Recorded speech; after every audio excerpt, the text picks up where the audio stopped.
Hello guys. तो हमने पिछली वीडियो में देखा था कि हमने जो है कैसे पोस्ट अपने पेज पे ऐड करी थी और कैसे आपको जो है कंटेंट अपना पोस्ट ऐड करनी है उसमें। ठीक है गाइस। तो हम इस वीडियो में देखेंगे कि कैसे आप अपना जो ब्लॉग का मेन्यू है वो आप कैसे सेट कर सकते हो, एंड बाकी इसमें कैसे आप विगेट्स और अदर फंक्शनैलिटी है कैसे आप ऐड करेंगे इसमें। जो साइड में ये होता है ये हम ऐड करेंगे इसमें। ठीक है गाइस। तो सबसे पहले चलते हैं हम अपने अपीयरेंस के विगेट्स में। ठीक है। सो विगेट्स क्या होता है हमने अपने वर्डप्रेस वेबसाइट क्रिएशन मॉड्यूल में ऑलरेडी बताया था आपको, तो वहाँ पे आप चेक कर सकते हैं। ये आपका मैक जो थीम है उसका होम पेज के विगेट्स होंगे। ठीक है। और आपके ये बाकी जो साइड बार होंगे उसके विगेट्स हैं। ठीक है। तो यहाँ पे आपकी जो है रिसेंट पोस्ट आ रहे हैं, कमेंट्स आ रहे हैं और सर्च। यहाँ पे आपके सर्च रिसेंट पोस्ट कमेंट्स है। यहाँ पे आपके जो मेन होम पेज होगा उसके विगेट्स होंगे। एंड जो आपके ये आ रहे आर्काइव्स मेटा हमें हमने आपको बताया था कि ये यहाँ से हमेशा हटाना चाहिए आपको। तो ये इसको हम यहाँ से रिमूव करेंगे मेटा इंफॉर्मेशन को। आर्काइव्स और कैटेगरीज को भी रहने देते हैं। ठीक है। तो ये तो आपका था विगेट्स वाला सेक्शन। इसमें हम और देख लेते हैं अगर और कुछ फंक्शनलिटी हमें ऐड करनी हो तो।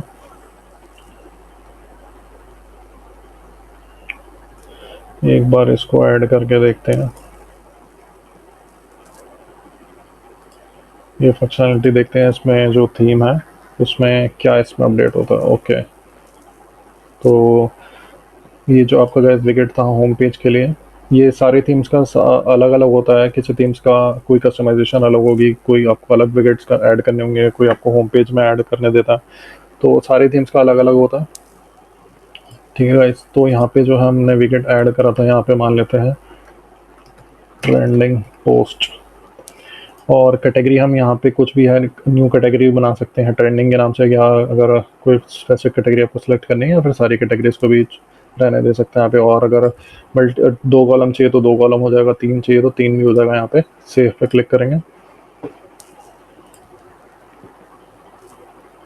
ठीक है।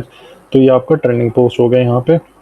एंड जो बाकी आपकी नीचे थी रेगुलर पोस्ट आ सकते हैं। तो ट्रेंडिंग में अगर आप अलग से कोई कैटेगरी बना के उनमें पोस्ट करना चाहते हैं तो वो आप यहाँ पे शो कर सकते हैं। और जो बाकी है यहाँ पे, ठीक है, लेटेस्ट पोस्ट आपकी जो सारी यहाँ पर डिस्प्ले होंगी इसमें। ठीक है गाइस। और देख लेते हैं अगर और कोई फंक्शनैलिटी है इस थीम में। तो आपको अलग अलग थीम्स की अलग अलग हिसाब से चेक करनी होती है कि किस थीम क्या उसमें जो फंक्शनैलिटी है प्रोवाइड कर रहा है। अगर इमेज ऐड करनी है तो इमेज भी कर सकते हैं।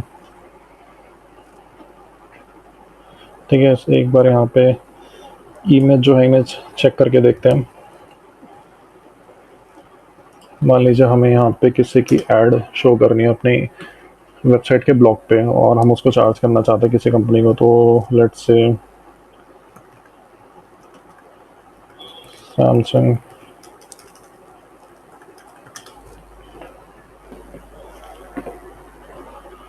ओके। ठीक है। तो एक बार ये देखते हैं इमेज को।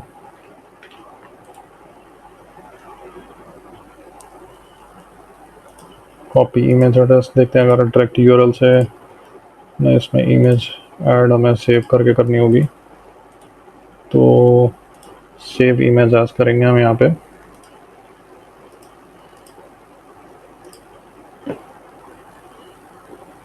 एंड देन इमेज को इसमें ऐड करेंगे हम।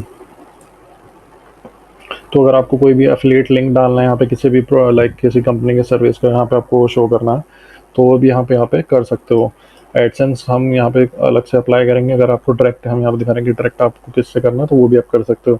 और यहाँ पे प्रोडक्ट अगर आपको किसी पे लिंक करना है, एफिलिएट लिंक है आपके पास फ्लिपकार्ट जो भी आपका है वो यहाँ पे आप डाल सकते हो।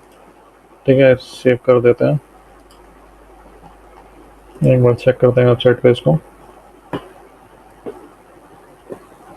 ठीक है। तो यहाँ पे देख सकते हैं आपका जो ये लिंक हो जाएगा प्रोडक्ट के साथ। तो कोई भी एफिलिएट लिंक डाला हुआ है कोई इस पर क्लिक करेगा तो डायरेक्ट आपके जो एफिलिएट कमीशन वहाँ से जनरेट हो सकती है। ये था आपका डायरेक्ट मेथड। ठीक है गाइस। और इसमें एक बार जो हम सबसे पहले अपना जो मेन्यू है पेज का मेन्यू एक बार कर लेते हैं। अपीयरेंस में जाएंगे, मेन्यू में क्लिक करेंगे। तो सबसे पहले हम यहाँ पे मेन्यू जो अपना क्रिएट कर लेते हैं, एंड हम यहाँ पे कैटेगरीज इसमें ऐड करना चाहते हैं। तो सिलेक्ट ऑल करेंगे हम यहाँ पे, add to menu. Main navigation हमें ऊपर ही चाहिए सबसे टॉप पे, तो यहाँ पे क्लिक करेंगे हम सेव मेन्यू। ठीक है, तो एक बार वेबसाइट पे चेक करते हैं। ठीक है, यहाँ पे देख सकते हैं आपका बिजनेस, एंटरटेनमेंट, न्यूज़, तो ऐसे मल्टीपल यहाँ पे आप कैटेगरीज भी इसमें ऐड कर सकते हैं। ठीक है, और एक बार देख लेते हैं हम और इसमें क्या, ये जो हेलो वर्ल्ड हम इसको यहाँ से जो डमी पोस्ट होगी उसको यहाँ से रिमूव करेंगे। और जब भी आप अपना ब्लॉग बनाते हैं सबसे पहले इसको हमें रिमूव करना होता है, ताकि कहीं आपकी जो गूगल है इसको रीड करके कहीं लिस्ट ना कर दे। ठीक है, और इसकी जो फंक्शनलिटी और देख लेते हैं एक बार। यहाँ पे आपका ये पोस्ट हो चुकी है, बाकी जो ट्रेंडिंग पोस्ट है यहाँ पे हो चुका है। एक बार इसको रिफ्रेश कर लेते हैं। जो आपको हेलो वर्ल्ड वाली पोस्ट थी वो यहाँ से रिमूव हो गई है। ठीक है, तो ये आपका जो बेसिक सेटअप था ये हो गया है। और नेक्स्ट वीडियो में हम इसमें थोड़ी सी और कस्टमाइजेशन करेंगे, एंड इसके बाद जो आपका ब्लॉग है पूरा रेडी हो जाएगा। आप इसमें मल्टीपल कैटेगरीज ऐड कर सकते हैं, मल्टीपल पोस्ट इसमें डाल सकते हैं। और देन कम से कम आपको एडसेंस अप्लाई करने के लिए कम से कम जो है जो पोस्ट होनी चाहिए 25 to 30 मिनिमम आपकी पोस्ट होनी चाहिए, कंटेंट होना चाहिए आपकी वेबसाइट पे, उसके बाद ही आप अप्लाई करना। और जितना भी कंटेंट हो सारा ओरिजिनल ही उस पे वेबसाइट पे डालना, ताकि आपका जो एडसेंस अकाउंट है इजीली जल्दी अप्रूव हो जाए। ठीक है, तो मिलते हैं नेक्स्ट वीडियो में।